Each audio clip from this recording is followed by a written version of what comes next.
So, kailangan din nating pagdaanan yung lungkot, especially during that adjustment period. So, this is my list of my adjustments.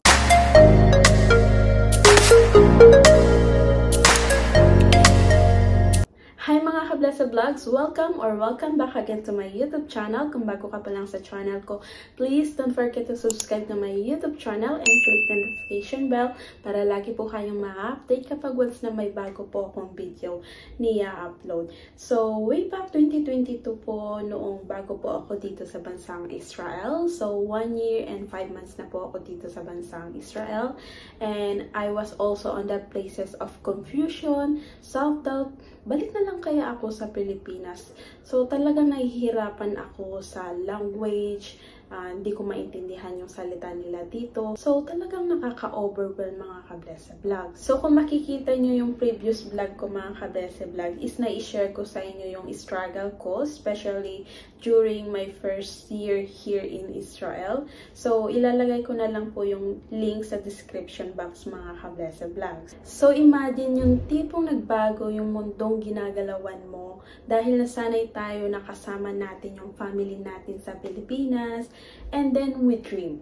Dahil mas gusto natin na makatulong at kumita ng malaki. And dahil gusto natin ng something na bago, kaya magsasacrifice tayo na malayo tayo sa family natin sa Pilipinas mga ka-Blessed Vlog. Kaya marami sa ating mga Filipino pinipiling magtrabaho sa ibang bansa. Kaya gusto ko maintindihan ng lahat na it's a whole process and more than being excited na nandito tayo sa bansang Holy Land. So kailangan din nating pagdaanan yung lungkot, especially during that adjustment period. So this is my list of my adjustment. So number 1 is time. So, nung dumating ako dito mga ka-Blessed Vlogs, nagbago ang lahat, especially yung time. Hindi ko na hawak yung oras ko kasi may responsibilities na tayong kailangan gawin, gampanan.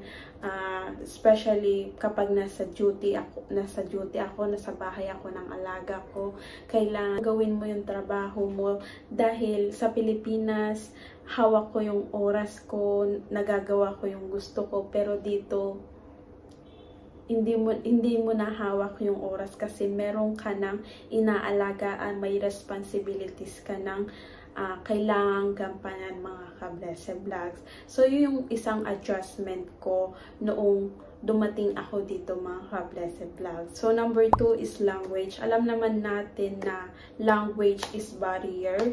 So, ayun, isa talagang nagpahirap sa akin, lalo na yung alaga ko is pure Hebrew. Talagang nahihirapan ako nung una kasi kahit mag-English ako, hindi ako naiintindihan. Ang ginagawa ko na lang para magkaintindihan kami is yung Google Translate. So, nag-download ako noon. So, kaya kung bago ka dito sa bansang Israel at isa kang home-based caregiver, mag-download ka ng Google Translate.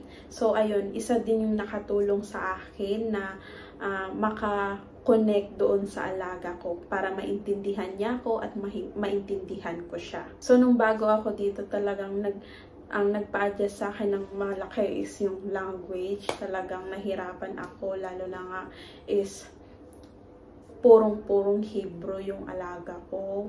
Talagang malaking adjustment ko yung language mga ka-Blessed Vlogs. So, number 3 is yung weather. So, dito sa Israel, mga ka-Blessed Vlogs is may winter sila. So, may part na nag-i-snow mga ka-Blessed Vlogs, lalo na sa Mount Hermon, sa Jerusalem. Ayan, nag-i-snow doon mga ka-Blessed Vlogs.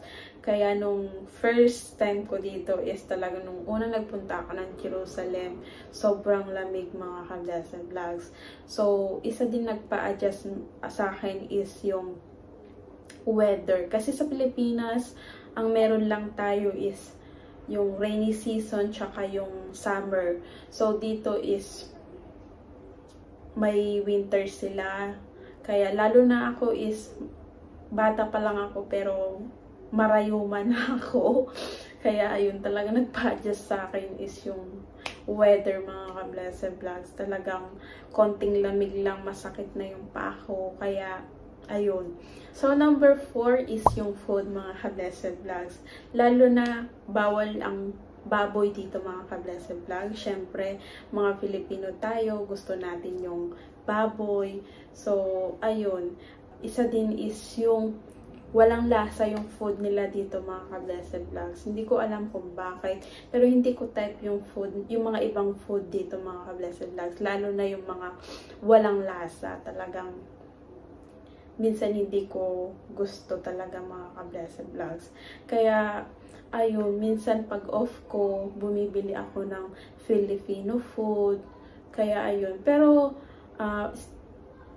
liat-liat, kumbaga pakonti-konti tinitikman ko yung food nilang dito, mga ka-blessed vlogs. Siyempre, itatry din natin yung mga delicacies nila dito, mga ka-blessed vlogs. Kaya ayun, nagpa-adjust din sa akin is yung food. So, number 5 is yung culture and belief, mga ka-blessed vlogs.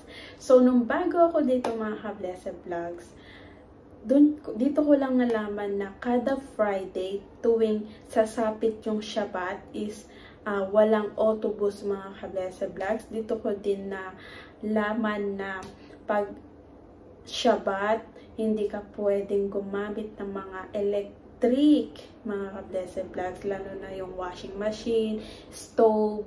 So, sa mga religious, yun, bawal silang gumamit ng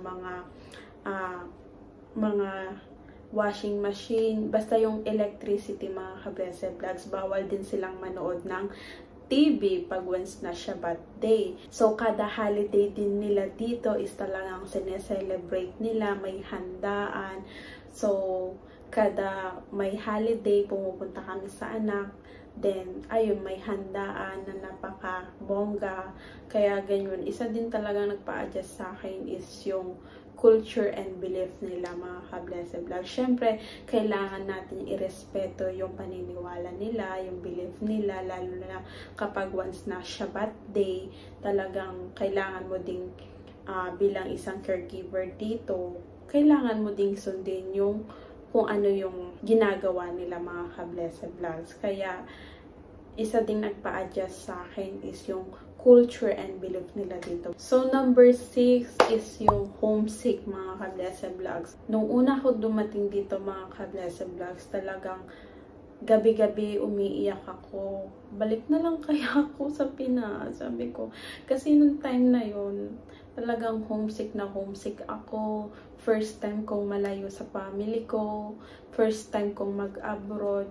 Talagang para hindi ako ma-homesick, gumagawa ako ng pagkakaabalahan ko. So, ang ginagawa ko is, eto, nag-vlog ako, nagsusulat ako sa journal ko, sinusulat ko kung ano yung ganap sa buhay ko dito sa bansang Israel. And that's the main reason why I really want to reflect in my own journey here in Israel. Like, paano nga ba ako nakapag-adjust? I remember when I was completely new during my adjustment phase, nasa punto ako na this was not the life I have no life to be. Talagang I always thinking about my previous life back in the Philippines, how comfortable I was back then, and then moving here in Israel and working as a home-based caregiver. I care elderly, and also nung pagdating ko dito sa bansang Holy Land is diretso ako kaagad sa employer ko. So, bago lahat sa akin, bagong pakikisalamuha, bagong pakikisamahan, hindi ko kilala yung mga kapitbahay ko, yung mga taong nakasurrounding sa akin. I was trying to get to know them individually para makavibe sila. Then isang araw, I had this realization na, bless, this is your new life. This is the reality. So, either you deal with it or you fight through the change. So, sa thinking na yun, mas madali akong nakapag-adjust, mga ka-blessed vlogs. So, that's it, mga ka-blessed vlogs. Yun lang yung mga naging adjustment ko nung pagdating ko dito sa bansang Holy Land.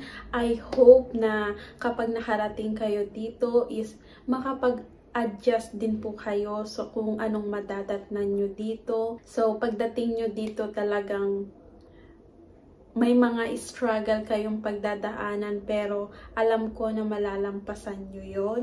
So, may talagang hindi natin, pag once na nag-move tayo sa isang lugar, hindi natin maiiwasan yung adjustment, mga ka-Blessed Vlogs.